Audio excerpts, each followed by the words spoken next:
हाँ तो बच्चों, अब हम पढ़ने जा रहे हैं एक और न्यू टॉपिक, लेटेंट हीट।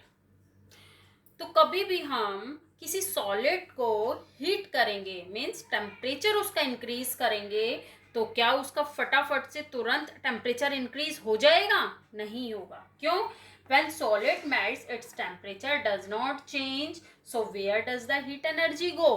मान लीजिए आपने एक बीकर में क्या ले ली है? आइस। क्या ली है? आइस। ये आइस आइस लिया आपने, नीचे आपने इसको हीट किया। जब आप इसको हीट करेंगे तो तुरंत इसका टेम्परेचर इंक्रीज नहीं होगा। क्यों नहीं होगा? इसलिए नहीं होगा, फर्स्टली जो टेम्परेचर है वो जो हीट है उसका हम यूज करेंगे इसको ब्रेक डाउन करने में। पहले तो आइस से वाटर बनेगा, मीन्स लिक्विड बनेगा। उसके लिए भी तो कोई एनर्जी चाहिए, उसके लिए भी तो हमें हीट एनर्जी चाहिए। तो वो जो हम टेम्परेचर बढ़ा रहे हैं, हीट दे रहे हैं इसको, वो हीट यूज होगी सॉलिड को लिक्विड में कन्वर्ट करने के लिए। ठीक है? मान लीजिए हमने इसमें एक थर्मामीटर लगा दिया। इस आइस का टेम्परेचर जब ये लिक्विड में कन्वर्ट होनी शुरू होगी तो नहीं चेंज होगा। ठीक है? This heat gets used up in changing the state by breaking the force of attraction between the particles. So this heat gets hidden into the content of the solid and is known as the latent heat. तो बेटा जब हमने temperature जब हमने इसको heat किया, heat करने के बाद इनके बीच में फोर्स ऑफ अट्रैक्शन बहुत ज़्यादा होती है। बताया मैंने, सॉलिड के बीच में फोर्स ऑफ अट्रैक्शन काफ़ी ज़्यादा होती है। तो हमने जब इसको हीट किया तो फर्स्टली तो वो पहले फोर्स ऑफ अट्रैक्शन ब्रेक होगा। फोर्स ऑफ अट्रैक्शन ब्रेक होगा तो वो लिक्विड में चेंज होगा। तो इसलिए वो जो हमने हीट बढ़ाई है तो वो कहाँ पे यूज हो गई? For breaking the force of attraction. तो वो वाली हीट हो गई, यूज हो गई breaking the force of attraction, और उसी को हमने क्या बोल दिया? Latent heat. लेटेंट हीट का और मीनिंग क्या होता है लेटेंट हीट का?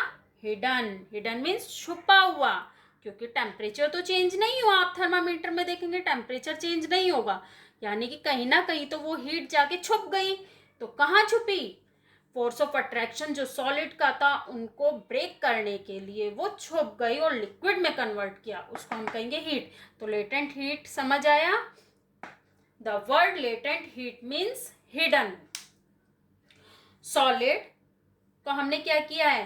when we heat the solid, the amount of heat energy which is used to convert the solid into liquid at atmospheric pressure is known as latent heat of fusion. fusion का meaning क्या होता है बेटा? Solid से liquid, solid से liquid बनना fusion हुआ। और जो हीट हमने यूज की सॉलिड से लिक्विड बनाने के लिए उसको हम बोलेंगे लेटेंट हीट ऑफ फ्यूजन। समझ आया? the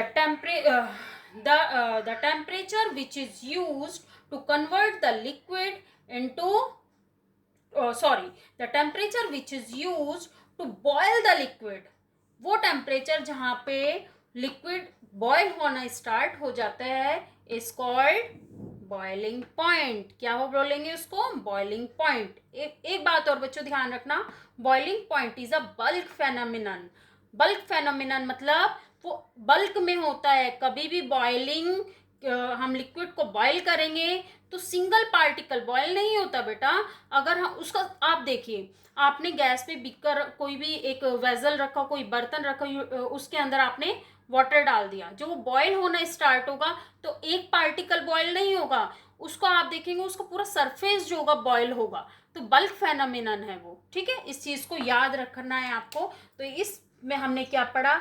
latent heat of fusion, hidden, boiling point and latent heat of fusion. Okay?